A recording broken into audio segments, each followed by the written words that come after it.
Olha eu aqui de novo. Porra! Brincadeira, rapaziada.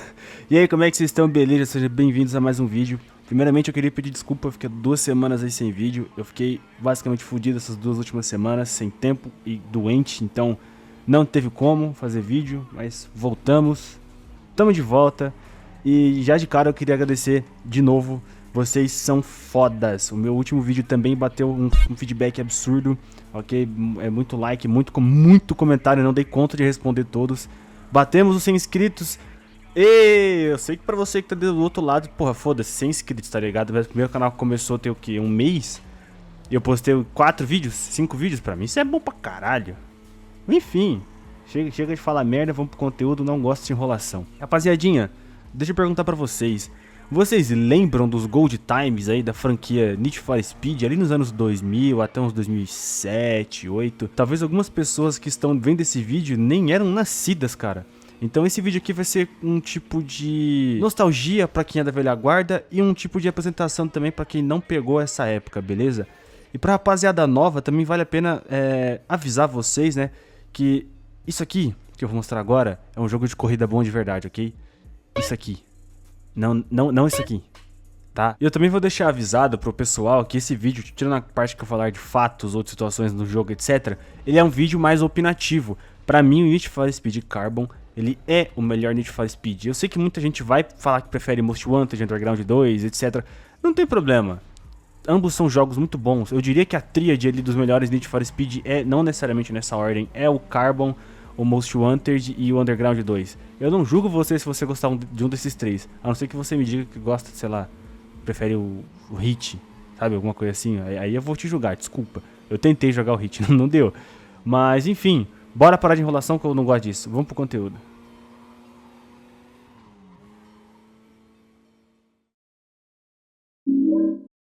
Cara, a primeira coisa que acontece em game, assim que você dá play no modo campanha, é uma fuga. O jogo já começa nos 220. O ex-policial e agora caçador de recompensas Cross tá atrás de você com um fucking Corvette fritando, cara. E você tem que fugir com a sua BMW M3 V8. Mano, olha o som desse carro, velho. Cara, que início foda. Esse jogo, ele tem um início, tipo, que você já fica na cadeira, você já tá com um carro muito forte, correndo contra um cara que já é conhecido na franquia, você tá fugindo dele, ele é uma continuação direta do último game. Então, pra quem conhece a lore do jogo, você já tá, tipo, meu Deus, a gente já começou aqui. É tipo God of War 3 começando já a subir no Olimpo pra matar Deus, entendeu? Você já começa o jogo fritando. E assim que a gente passa dessa parte inicial, a gente já tem o início da campanha com uma mecânica diferente. A gente pode escolher entre 3 carros, porque na última perseguição que teve ali com o Cross, você bateu no caminhão e deu PT na BMW.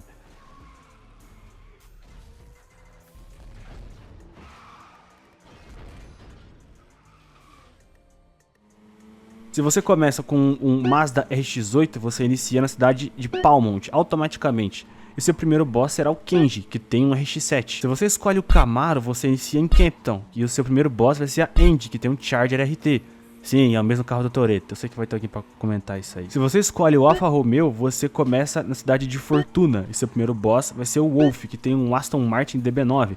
Você gosta de carro europeu, esse carro aqui é o... Nossa, puro suco. Enfim, quando a gente começa a campanha, e eu sempre começo com um RX-8, não sei porquê, virou uma mania minha, a gente tem que começar a dominar territórios. Dentro de cada cidade, a gente tem outros mini territórios. E assim que a gente domina 2 corridas em cada um desses mini territórios, você ganha aquele território inteiro pra você, né? É uma parte da cidade pra você. E quando você domina todos os territórios dentro de uma cidade, o boss dela te chama pro X1, pra decidir quem que vai ficar com aquela cidade de uma vez por toda. Nesse X1, na minha opinião, tá o maior trunfo desse jogo, que é, de novo, o Canyon. Assim que a gente aceita o X1, a primeira corrida sempre é um circuito pela cidade, com tudo que tem direito. Trânsito, fuga de herói muitas vezes, o boss que sempre tá no veneno pra ganhar de você, aquela IA de elasticidade te comendo solto, enfim. Mas depois de você ganhar esse circuito, a gente vai pro Canyon bater o X1 limpo, sem NPC, sem herói, sem nada, sem nem nitro. É só você e outro piloto no X1. E cara, essa é uma mecânica muito foda. E é legal também, porque cada cidade, como tem um boss diferente, cada um dirige um carro diferente, a mecânica do Canyon é diferente. No Canyon a gente coloca o tipo de carro no limite. Em Palmont, que é a cidade do Kenji, a gente tem uma temática nos JDMs, que são carros que são manobráveis demais, muito estéticos, porém não são tão rápidos, não tem uma final speed boa e não tem torque, eles não têm arrancada. Então o Canyon do Kenji tem muita curva e você dificilmente vai conseguir ultrapassar ele, a não ser que você seja realmente um viciado. Porque em manobrabilidade você não vai conseguir ganhar dele, a não ser que porventura você consiga algum carro que tenha um torque muito insano, porque depois da curva, mesmo que você seja ruim, você vai acabar ultrapassando ele. Depois de vencer o Kenji, a gente pode escolher entre qual das duas cidades a gente vai dar continuidade. As duas ficam disponíveis. Só que geralmente quando você escolhe começar em uma, a outra já fica bem mais difícil. Você não vai ganhar dos carros Tier 3 com o carro Tier 2, a IA não vai deixar. Então vamos supor aqui que você vai pra Campton, que é a cidade da Andy, que tem os carros mais muscles, né? Os americanos musclezão, os V8 gigantes. São carros com maniobrabilidades muito baixas, top speed mediano para baixo, porém com um torque insano. Já é o oposto dos carros do JDMs da cidade do Kenji, entende? Você pode ter uma manobrabilidade muito boa, mas você não vai ganhar deles em linha reta. E o Canyon da Andy é o quê? O Canyon da Andy é um Canyon que tem curvas abertas e linhas retas maiores. Então você não vai ganhar deles em linha reta. Então começando a entender de onde vem meu tesão com esse Canyon, cara. Cada um tem uma mecânica muito foda. E depois de ganhar da Andy, você vai pra Fortuna, que é a cidade do Wolf, que tem uma pegada mais desses carros europeus, né? Tipo um Eurolook, uns carros mais tipo BMW, Aston Martin, Alfa Romeo. São carros que geralmente tem um equilíbrio entre os três tipos. Eles têm uma manobrabilidade boa, velocidade final boa, top speed não tão bom, mas são carros que tipo passam em todos os testes, entendeu? Média alta em todos, nota 6, 7 em tudo que ele se propõe. E no Canyon do Wolf, pra mim, é um dos mais difíceis, junto com o último, que é o do Darius, mas vamos falar isso mais pra frente. Você vai ter que realmente botar teu carro à prova. Você vai escolher um carro que você se adapta mais, ou em algum carro que tenha alguma coisa específica porque você gosta. Por exemplo, pra ganhar do Wolf, geralmente eu uso justamente o Charger RT da Andy, porque ele tem uma manobrabilidade péssima, mas numa linha reta eu engulo aquele DB9, não tem como ele ganhar de mim em linha reta, entende? Eu tento ultrapassar ele no Canyon. Se eu não conseguir, aí é outros 500, né?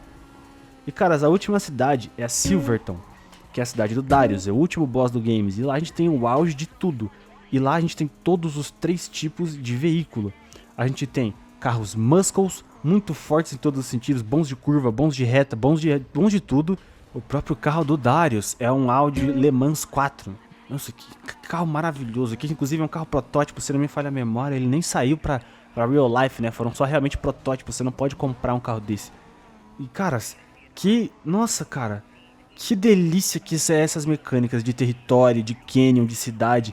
E o legal do Darius é que você não vai ganhar do Darius. Não vai. A não ser que você faça uma build muito apelona com, sei lá, o seu Dodge Viper pra você pegar 250 numa reta sem nitro. Tu não vai ganhar do Darius fácil. Tanto é que eu sempre derrotei ele com o Lancer. Eu zerei esse jogo algumas poucas vezes, umas 70 vezes mais ou menos. Eu parei de contar na 70, eu não tô nem de brincadeira. Eu jogo esse jogo desde os meus 7, 8 anos até hoje, eu tô com 25. Então vocês podem imaginar que eu joguei bastante esse jogo, né? Até menos do que eu deveria, eu acho. E pra ganhar do Darius era sempre o Lancer. Não tinha top speed boa, não tinha torque bom, mas a manobrabilidade era melhor que a do Audi dele. Então tem uma curva específica no Canyon dele que você consegue passar ele, porque eu consigo acelerar na curva e ele não conseguia. Então essa curva me garantia basicamente a vitória. Então tem mecânicas em Canyons diferentes, cara, isso é um tesão, isso é muito bom. Isso valoriza a tua skill. Você sente que faz diferença você ser bom no jogo ou não. Principalmente quando você for zerar de novo. Esse jogo tem um fator replay forte, mesmo sendo um jogo de corrida. E, teoricamente é tudo a mesma coisa, só você vai ficar correndo. Só que, caras, é muito da hora. Você pega um RX-7 do Kenji, por exemplo. Pô, achei um carro forte. Mas ele é o primeiro carro que você vai pegar. E se ele for o último? Se você começa o jogo de novo, ao invés de começar com a cidade dos JDMs, você começa na cidade dos Muscles, vai pra cidade dos europeus, e depois você vai no Kenji. Quando você vai deixar o Kenji por último, como terceira cidade, antes de você ir pra cidade do Darius, o RX-7 vira um monstro. Ele vira eu não sei nem explicar o que esse carro vira. Você não vai ganhar do Kenji tão fácil, porque você não vai ter carro com uma manobrabilidade. Eita, manobrabilidade, tá tudo certo. Tão grande quanto a do RX-7. Você pode ter um carro mais rápido, mas como o Canyon dele tem muita curva, você não vai pegar ele. Então, cara, você ficar zerando o jogo, masterizando um carro ou um tipo de carro, te beneficia demais. Eu, por exemplo, sempre fui fã de carro JDM, carro japonês. Então eu sempre começava o quê? Com RX-8, Quando eu ganhava o carro do Kenji, eu ficava com ele até eu ganhar o Charger RT, porque o Charger RT era apelão demais. Aí com o Charger RT, eu ganhava do Wolf. Beleza? Depois de ganhar do Wolf, eu só jogava o jogo até liberar o Lancer, que é na cidade do Darius. Depois disso era só o Lancer até eu acabar o jogo. Claro que teve outras vezes que eu zerei com Corvette, com Viper, mas porque são carros apelões, com muito torque, na linha reta eu vou ganhar de todo mundo. Mas tipo, você tem que aprender isso. Não é qualquer build que vai deixar o teu carro muscle apelão ganhando de todo mundo em linha reta. Se você fizer a configuração errada, você vai perder pra um JDM manco, cara. Então, cara, isso é muito bom. É um negócio que eu não vejo nos jogos de hoje em dia. Principalmente os últimos Need for Speed, pra mim eles são meio sem alma. As mecânicas não são chamativas, o gráfico é bonito, beleza, mas é só isso.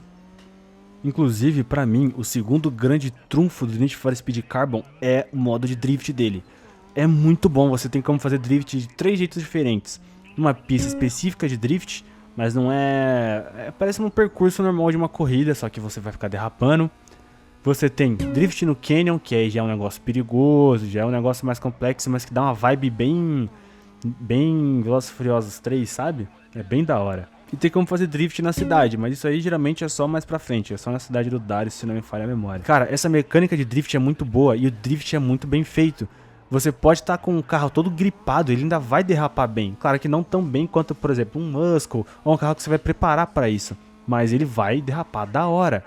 Você pode pegar, que nem eu fazia, um JDM, deixar com a build de drift, um Muscle pra deixar com build de drift. Tipo assim, eu deixava pelo menos uns 3, 4 carros pronto, porque o dinheiro nesse jogo é fácil de farmar.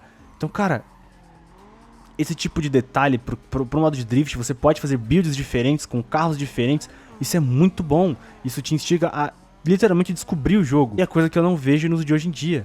Inclusive, isso me deixou bem decepcionado quando eu vi o Need for Speed 2015. Eu via ele, os trailers dele na época, eu falava, cara, isso aqui pode ser um sucessor muito bom, porque a vibe dele é parecida com a do Carbon. É um negócio bem mais noturno, corridas ilegais. Claro, eu sei que a maioria dos Need for Speed são corridas ilegais, mas vocês me entenderam. Teve muito Need for Speed que era mais simulador ou corridas profissionais, sabe? Então, chegou 2015 e eu pensei, pô, vai ser um bom sucessor, né? Vai ter tudo que o Carbon tem, mais um pouco, porque era bem parecido já. Mas infelizmente eu senti que o drift do Need for Speed 2015, ele é bem mequetrefe. Ele é muito aleatório. No Carbon, você não precisa de muita coisa. Você joga o carro pro lado e ele vai. 2015, você joga o carro pro lado, ele vai pro outro. O carro fica muito reto, mesmo que a build seja pra drift, você esteja socando o analógico do controle pra um lado, o carro endireita. Não tem aquele não é um drift meio orgânico. Ele é esquisito, sabe? Então, é um negócio que eu senti falta. E depois, mano, eu não vou nem comentar sobre o Hit, porque, mano, esses últimos, o Rivals, sabe? Esses Need for Speed mais ou menos da mesma época ali, pra mim, infelizmente, nenhum desceu. Eu queria muito me divertir, cara. Eu queria muito. Mas, infelizmente, não rolou. E por mais que eu não seja sei lá, um gearhead roxo, um cara que entende de cada parafuso que tá num carro, pô, eu gosto de jogos de carro. Eu queria me divertir nesses jogos novos, tanto quanto eu me divertia no Need for Speed Carbon. Que pra mim, eu sei que é um jogo completo, eu sei que é um jogo que foi capado, mas pra mim é um jogo de corrida que beira a perfeição, cara. Ele é divertido, ele não é tão bonito, infelizmente os gráficos não envelheceram muito bem, mas você pode colocar um Redux que resolve ele pra hoje em dia, pros gráficos de hoje em dia. É um jogo que tem uma gameplay muito boa, fator replay muito bom, você infelizmente não encontra mais ele pra comprar, o que é um crime que te obriga a piratear, né? Mas se bem que é a EA, então é legítima defesa, tá tudo bem, pirateia aí. Porque nesse caso, com certeza, é só legítima defesa. Mas era isso, rapaziada. Esse foi meu vídeo revisitando Need for Speed Carbon e pontuando as mecânicas, etc. que eu tanto gosto nesse jogo. Se você curtiu o vídeo, deixa o like agora no final. Se não curtiu, deixa o dislike. Me explica por quê. Me explica aí qual é o seu top 3 dos Need for Speed, pra ver se eu não tô tão louco. Porque na minha visão, pelo menos, eu diria que a maioria gosta do Carbon. Pode não ter como favorito, mas gosta do Carbon. Só que eu vejo muita gente tacando hate no jogo, dizendo que ele é meio superestimado, etc. O que vocês acham? Comentem aí pra mim, por favor. Mas era isso. Tamo junto, rapaziada. Até o próximo. Valeu!